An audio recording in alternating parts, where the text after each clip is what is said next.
If condition fails, then it enters this else part, it returns value b. So this is an example of a function with return type and without argument. So we are calling the function swap, and here there are two parameters. So here the values a and b. We are passing the value a and b. So pass an array to a function, we just pass the name of an array to the function. Means we are referring the address of the first element of an array.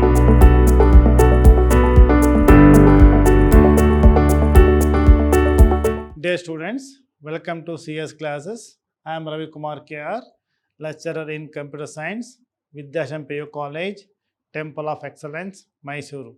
Student, let us start our discussion with the chapter user defined function. Now, in this session, we are going to talk about types of functions or different types of user-defined functions. So, here types of functions, there are following different types of functions. First one is functions with no arguments and no return values. Now, we know that in the previous session, we have learned the syntax of function definition, and we know what is return type and what are arguments or parameters and the name of functions. Based on this, we have different types of functions. So function, first one is function with no arguments, no return value. Second function is functions with arguments and with no return type or return values. Next one is functions with no arguments and return values. And fourth one is functions with arguments and with return values. And fifth one is recursive function. These are all different types of user-defined functions. Now let us see these things one by one. So here, first one is functions with no arguments and no return type. Functions with no argument and no return type. Now let us see, in this method, the function simply perform an independent task and the function does not receive or send any arguments. So in this example, look at the example, the general form, void function name. Here, void is a data type, function name, and open the bracket and close the bracket. In between we have statement or statements. Or another form is void function name, void here, statement or statement. So this is one type of functions with no return types and no arguments or no parameter. So here void represent, this is the void is a data type, it represents null, or this means that this function returns null. Now let us see the example of that. See, in this example, void natural and open the bracket, statement or statements, close the bracket. Now in this example, so this is void represent no return type and natural is name of function, and here within the bracket there are no values. So here there are no parameters or no arguments. So this is the meaning of functions with no return type and no argument. So this type of functions just perform the simple task or perform the task or execute the statements in the function. So in this example, it is going to, a statement is for loop for I equal to 1, I less than equal to 10, I plus plus, C out I. So it is going to print the numbers or natural numbers from 1 to 10. So this is an example for functions with no arguments and no return type. Now second type of functions, another type of function is functions with arguments and with no return values. So this is another type of function. In this method, the function receives some argument and does not return any value. The syntax is void function name argument list, open the bracket and here close the bracket. In between we have statement or statement. So according to this heading here, this function void means no return value and with argument list. This is the meaning of the heading here. the functions with arguments and without return type. Let us see the example now. In this example, void average and the arguments, open the bracket, statement or statements, close the bracket. So in this example, void means this function is void, returns null, and average is name of a function, and these are all argument list or parameter list. So here inside the statement, so average, name of the function, inside this statement, declaration of variable, sum, addition of these three values x plus y plus z here is going to add three numbers, and average equals to sum divided by 3. There are three numbers, sum divided by 3, and we are printing Cout average. So this is a function with arguments and without return type, another type of function. In the next slide, it is function with no arguments with return type.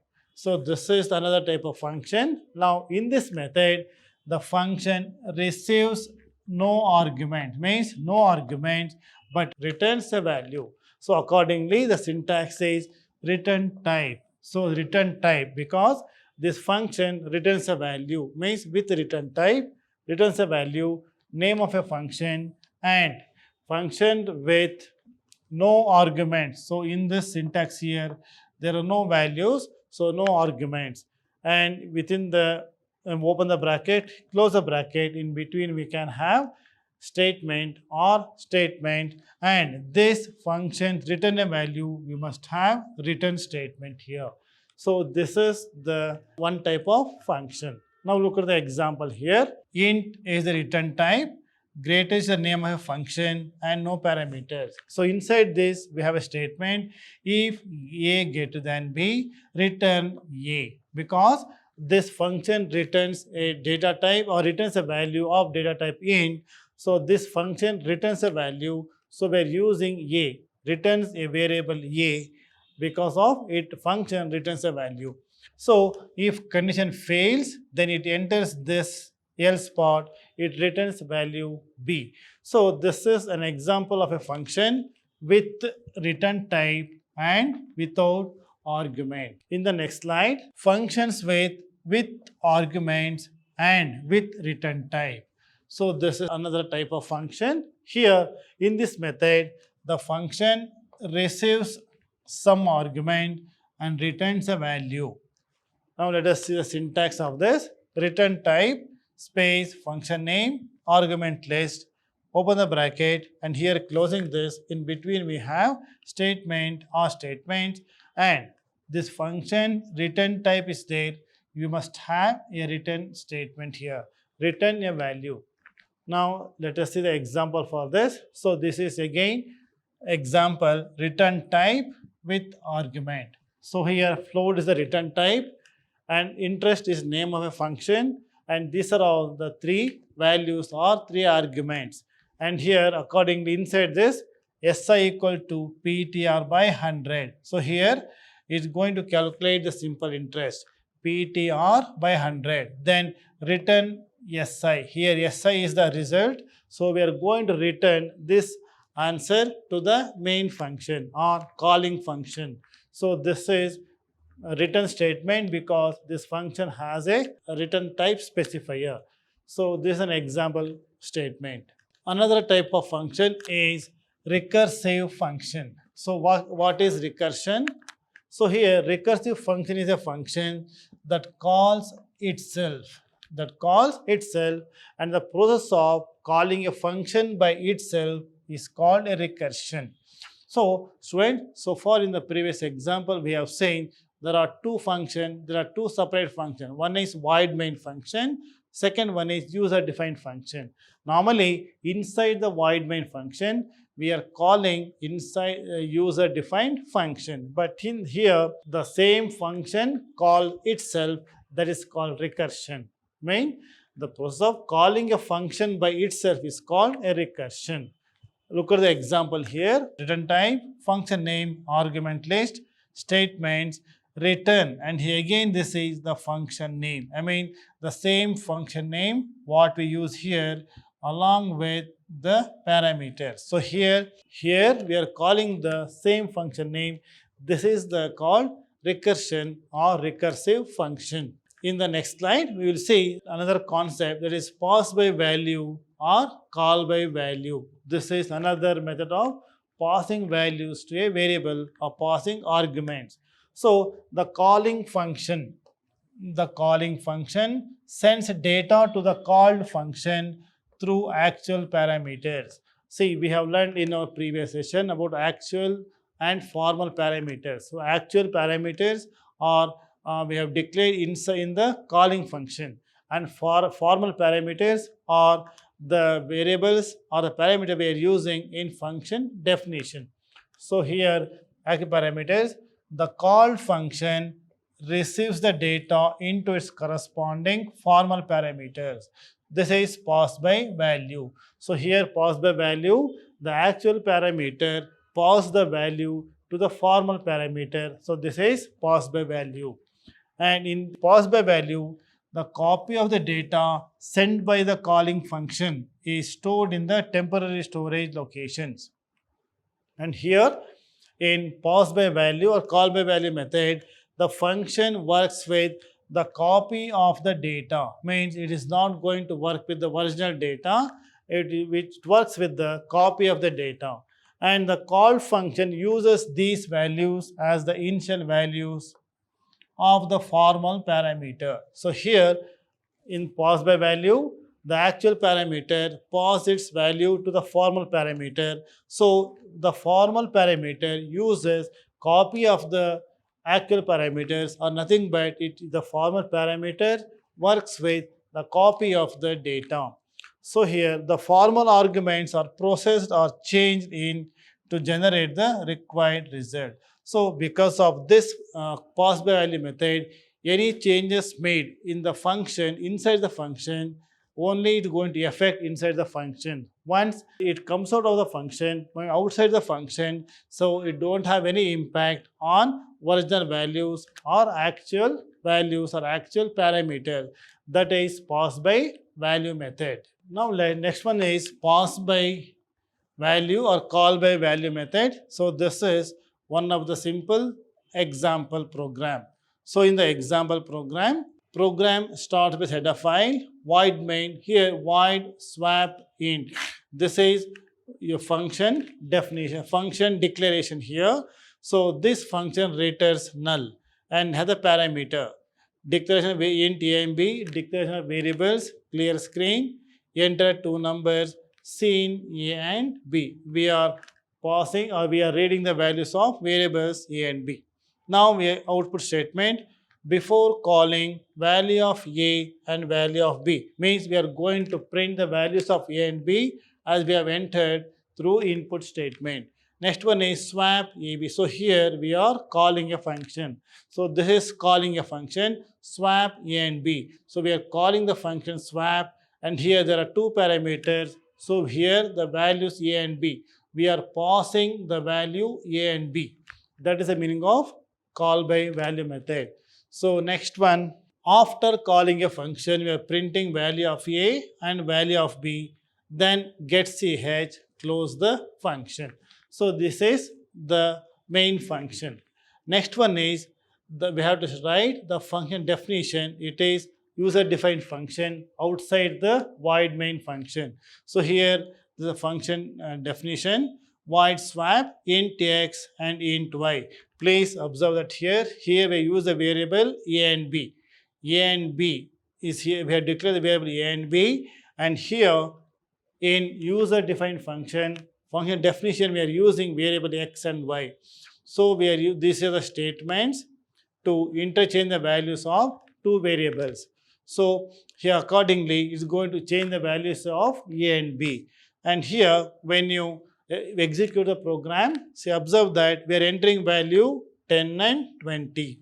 So in the program with this statement, before calling the function, before invoking this function, the value of a and b. So if the value of a and b will be a equal to 10, b equal to 20, what we have entered here. Then after this, once it come to execute, after calling this, after calling a function, next statement is this. In this statement is going to print after calling the value of a and b as a equal to 10, b equal to 20. So if you observe this here, the value remains same even after or before calling the function, that is inside the main function. But if you observe this, so inside the function here, the value actually is going to interchange. Here a equals to 20 and value of b changes to 10. So this is passed by value method. In this method, because the value x and y, it works with the actual parameters or the copy of the value of a and b. Accordingly, it's going to work with the copy of the data a and b. So it changed the value from a to 20, b to 10. But once if you come out of the function, after calling, when it comes to void main function, it doesn't have any impact on actual parameters or the original values. So accordingly, it's going to print 10 and 20. Please note that in call by value method, any change that takes place, it affects only inside the function. Once it comes out of the function, it doesn't have any impact on the actual or original values. That is call by value or pass by value method. Next concept is pass by reference method or call by reference method. So here in this, we pass arguments by reference. The formal arguments in the called function become the aliases to the actual arguments of the calling function. That is, the call function is actually use the original data with a different name. So here, what is called by reference method? So in this method, the actual parameter pass the value to the formal parameter. So in formal parameter, it works with the original data or the actual value passed by the actual parameters with a different name or aliases. That is the meaning of the pass by reference method. So once if it is works with the original data, obviously it is going to change the values inside the function as well as outside the function, or we can say it is a permanent change. So this is an example now. Look at the example here. In pass by reference method, the program start with header file, declaration of function. Please observe that here void swap int ampersand. So here this ampersand is an operator, is called address of operator.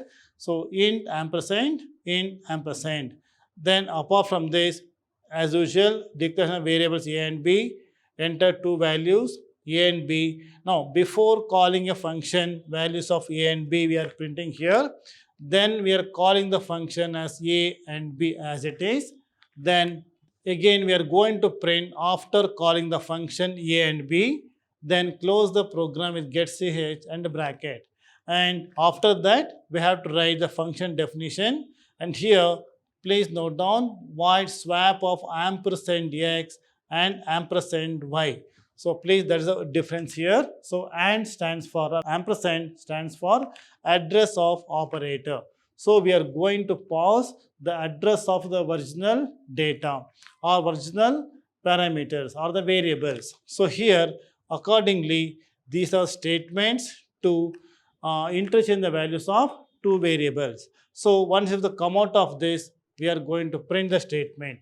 So accordingly, if you look at the output of this, we are entering two numbers 10 and 20. Here 10 for A, B for, 20 for B. And before calling is going to print A equal to 10, B equal to 20. Then after this, we are going to call the function. Then after calling a function with this statement, we are going to get the answer as A equal to 20, B equal to 10. So here the values are interchanged. So if you observe the output of this program and with the output of this previous program, in call by value method, inside the void main function, the value remains same, and A equal to 10, B equal to 20. a equal to 10, b equal to 20, but value changes inside the function only. But if you look at this example, in this example, the values at the beginning is a equal to 10, b equal to 20. Once the function is called and the control transfer here, and inside this value is going to interchange a equal to 20, b equal to 10, and it is a permanent change. So because it's going to work with the original data, it's a permanent change. So even after this, so after calling a function, even at this stage is going to print a equal to 20 and b equal to 10. So that is the difference between the call by value and call by reference method. Next concept is, in the previous slide we have seen how to pass variables to one to another function. So now in this example, now you see passing arrays to a function. Now you know what are arrays. Arrays is a group of elements of same data type under one name. So, but here array is not a one value, it consists of number of values. So, how to pass an array to a function? To pass an array to a function, we just pass a name of an array to the function. That means we are referring the address of the first element of an array. So, because array is a group of elements, so we know the index, first index is 0.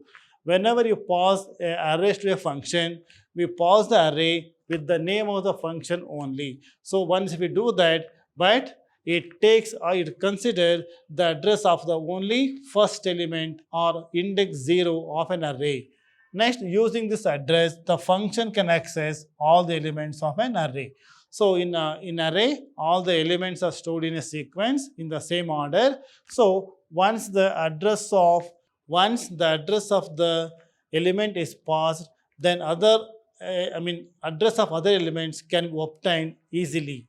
That is passing arrays to a function. Next one is passing structure to a function. So here, how we are passing arrays to a function, it is also possible to pass structures to a function. So when we pass structure to a function, it works as a passed by value method. That is, the function works with the copy of the structure. Next one is the function can also return a structure after processing. As we know that each and every function returns a value. So here, when we pass structure to a function, returns a structure as a return type. Whenever we pass address of the structure to a function, we should include the address of operator or ampersand. So this is what you've seen in pass by reference method. In pass by reference method, we are using ampersand x and ampersand y, that is address of operator. So this is passing structure to a function.